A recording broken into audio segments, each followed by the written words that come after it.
పక్షుల వింత శబ్దాలు పార్ట్ 3. ఇందులో లాస్ట్ చూస్తే షాక్ అవుతారు. Number 3 black footed albatross. ఈ పక్షి శబ్దం బాతు, గుర్రం, గాడిద శబ్దాలను కలిపితే వచ్చే సౌండ్ లాగా ఉంటుంది.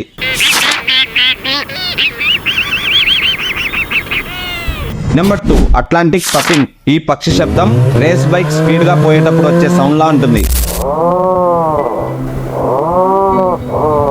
నెంబర్ 1 ఈ పక్షి శబ్దం అచ్చం డ్రిల్లింగ్ మిషన్ లా ఉంటుంది.